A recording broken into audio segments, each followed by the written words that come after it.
Valentine back today. Was there any rust with him? He's not sitting out very long. No, because as he got out of the pool every day, he made sure he wiped himself off, so he didn't get rusty or anything. No. But I didn't watch him specifically. We'll watch tape right now, but I would hope he still remembered how to ride a bike. You know, and again, put his hand in the dirt when the ball snapped. Go sick him. I think he's pretty good at that. Michael Rose seemed pretty fired up today. I saw him kind of like yelling and clapping, "Let's go!" after a lot of plays during 7-on-7 in scrimmage. Kind of talk about like your impression of Michael Rose through camp so far. Well, you know, Michael really came alive for us probably about, I think, right after the spring break in camp, because he became more familiar with the concepts that we're presenting on defense.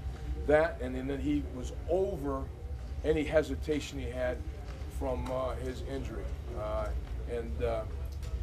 You know, I think he's in a good place mentally and emotionally right now.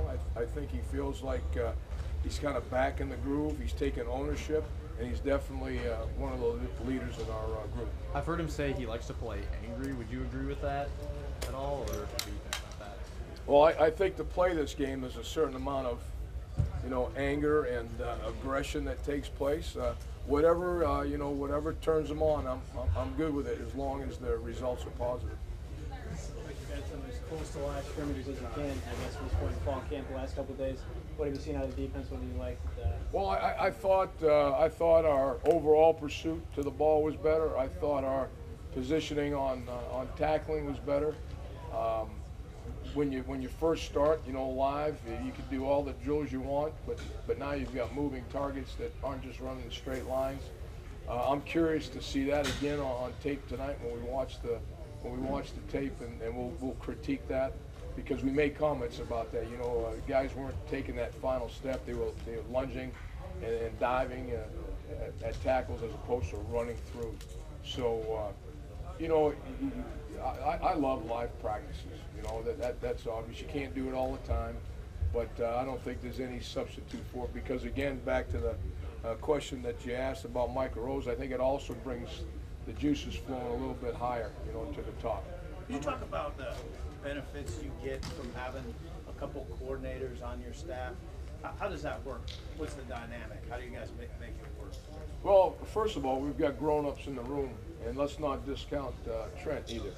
You know, he's a hell of a football mind. You know, we've all, you know, been on the line at some point in time to be able to be the stand-up guy. At the same time, you know, they all appreciate the fact that, you know, you've got one way to go, you know, and buying in on it. At the same time, people know exactly how to, you know, chime in and add their points of emphasis and things like that. I think it's great for us, and more importantly, I think it's great for the players, and they can benefit from, you know, the experiences that everybody's had. You know, as far as, you know, their ability to, you know, have a position of responsibility at some other level.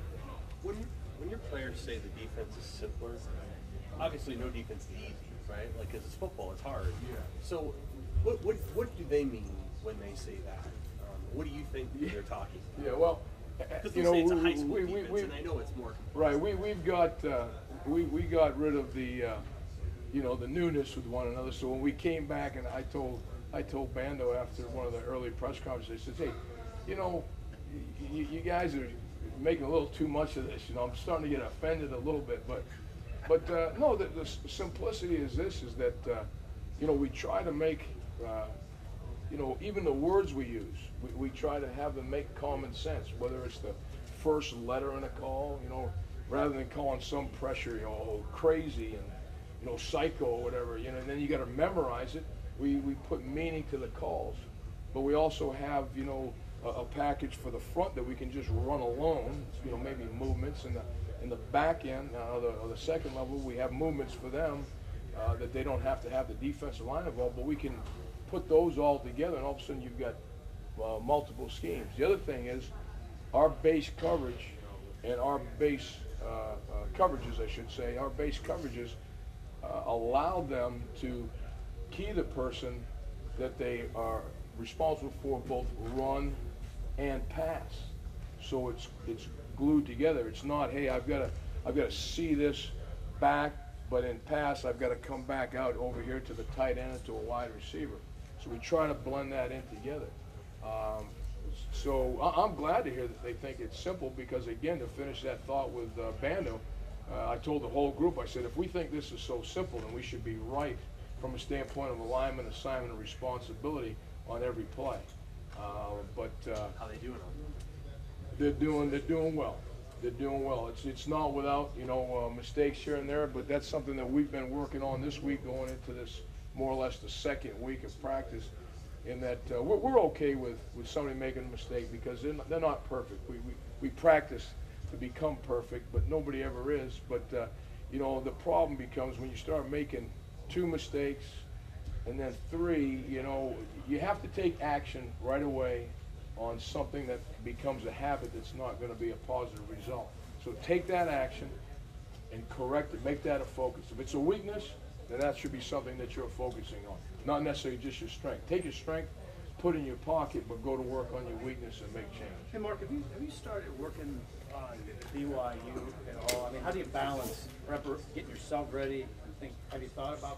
Well, throughout the course of the camp, what we've done is at times when a coach is explaining a coverage, a run fit, or what have you, we'll mix in some elements of teams that are down the line, and then in your case, like you're saying, we'll mix some things in from BYU, so that when we get to say, hey, this is what this team actually does, there's some familiarity with it, right? But at the same time, we're trying to teach the fundamentals and techniques through, you know, base concepts, but then at the same time add in some things that are quirky to an opponent that we might not see from our offense. Any early thoughts on Taysom Hill? Yeah, I think he's a hell of a player, and I don't wish anything bad on him, but I thought maybe he'd come along later, because I really respect the guy. We've faced guys like that before. The one I liken him to is Jake Locker, that played at Washington, that went to the Tennessee Titans, and even a little bit of Andrew Luck. They're big bodies, and when you see the kid, he'll look like a tight end that runs like a running back. Okay. You know, throws the ball as good as any quarterback with accuracy and velocity. Thank you. Good, guys.